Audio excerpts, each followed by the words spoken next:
I never imagined a family dinner would become the night everyone finally showed their true colors. My name is Daniel Carter. I'm a 58-year-old widower living in Boston. After 30 years as a construction company owner, I sold my business and quietly retired. My children assumed I was comfortable, but they had no idea how much I'd sacrificed over the years to give them the lives they enjoyed. My eldest daughter, Melissa, called one Friday afternoon. "Dad, we're having a family celebration tomorrow. Ethan got promoted. We'll all meet at Harbor Crown Steak and Seafood." I smiled. "That sounds wonderful."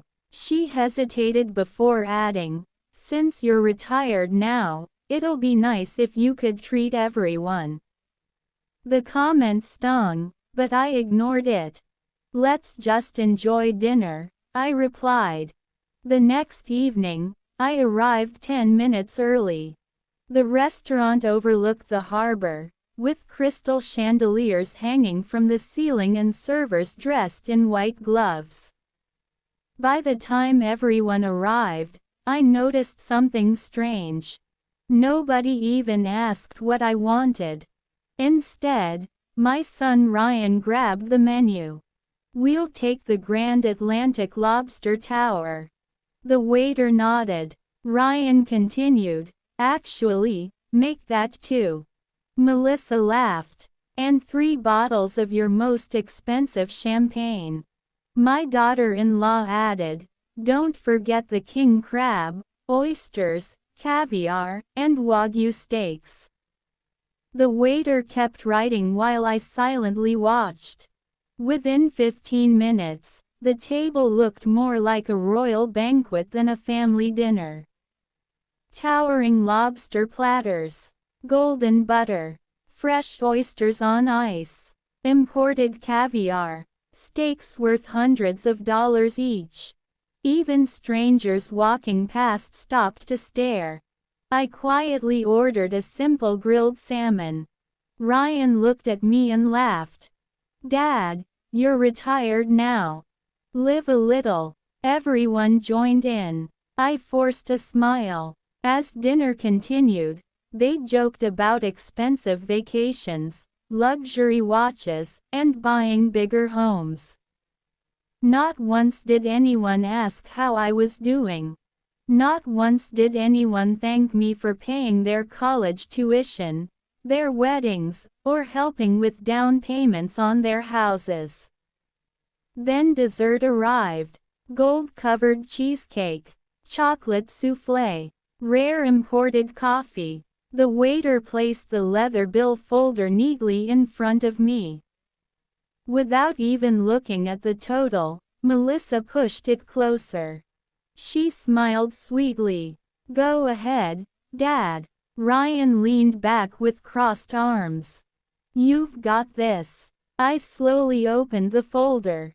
Total: $4,018.76. The entire table watched me. Some were smiling. Some looked amused. None of them looked grateful.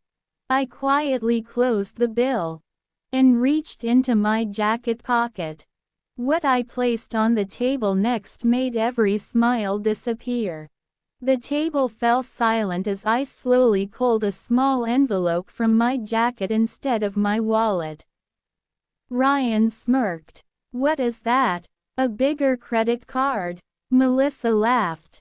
"Come on, Dad. Don't make this awkward." I calmly slid the envelope across the table. "I was going to wait until dessert," I said. "But since everyone seems so interested in my money, now feels like the right time." Melissa opened it. Inside were neatly folded papers. Her smile faded. Ryan leaned over her shoulder. "What is this?" "The invitation," I replied. "Invitation to what?" "Tomorrow morning, 9 o'clock. My attorney's office." Everyone looked confused. My financial advisor and attorney have spent the last 6 months preparing my estate plan. The room became so quiet that even the clinking dishes from nearby tables seemed loud. Melissa swallowed nervously. You're updating your will. I already updated it. Ryan's confidence disappeared. Dad, why are you telling us this now? Because tonight answered the last question I had. Their faces turned pale. I looked around the table. When your mother was alive, she always told me, one day we'll know whether they love us, or what we can buy for them. I paused. I never wanted to believe she was right. Nobody spoke. I paid for your schools. I paid for your weddings. I helped every one of you buy your first home. I even paid off Ryan's business loan after it failed. Ryan lowered his head. And tonight, I gently tapped the bill lying on the table. You ordered over $4,000 of food without asking if I was comfortable paying. Melissa whispered, Dad, we were just celebrating. No, I answered calmly. You were testing how much more you could take. Then I looked at the waiter, who had been standing a respectful distance away. Excuse me. He walked over. Yes, sir. I'll be paying only for my grilled salmon, iced tea, and tip. Every head snapped toward me. Ryan shot out of his chair. What? Melissa's eyes widened. You can't be serious. I've never been more serious. The waiter quietly nodded. I can split the bill. Please do. Within seconds, the smiles around the table vanished. The confidence, the laughter, the entitlement, it all disappeared. As the waiter returned with separate checks, panic began spreading around the table. And then my youngest granddaughter, Lily, softly asked a question that left every adult frozen in their seats. Mom, if Grandpa isn't paying, who is? The entire table went silent after Lily's innocent question. Mom, if Grandpa isn't paying, who is? No one answered. Ryan stared at his bill. Melissa kept looking from the check to me, hoping I would change my mind. But I didn't. The waiter patiently waited while everyone searched through purses and wallets. I only brought one credit card, Melissa whispered. Ryan looked embarrassed. My limit won't cover this. My daughter-in-law quietly admitted, I thought Dad was paying, that's why I ordered the lobster. For the first time all evening, everyone understood exactly how unfair they had been.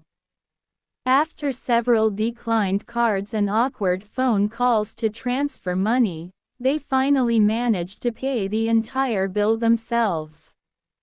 It took nearly 40 minutes. When the last receipt was signed, I stood up to leave. Lily ran over and hugged me. I'm sorry they were mean to you, Grandpa. I smiled and hugged her back.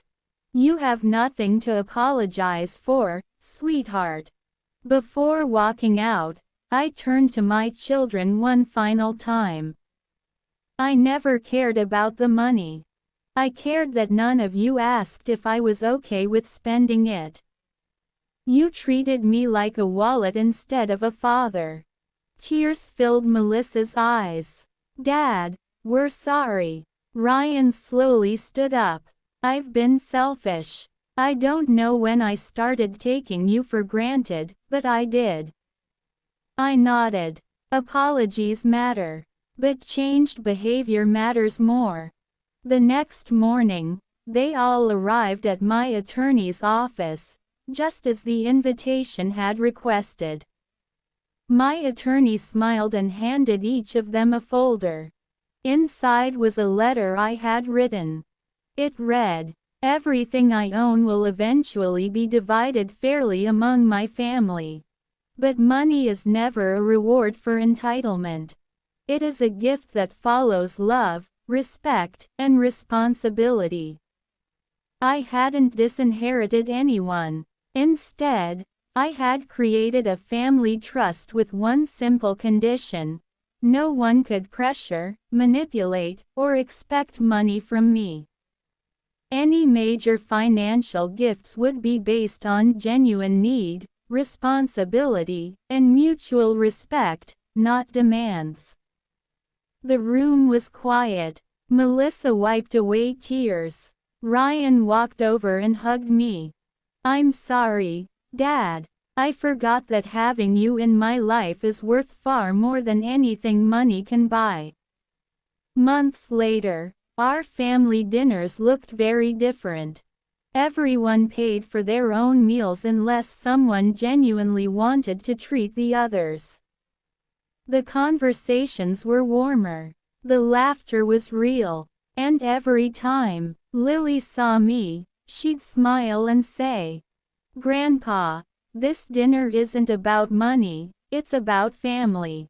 She was right. Sometimes the most valuable thing you can give your family isn't another check. It's a lesson they'll remember for the rest of their lives.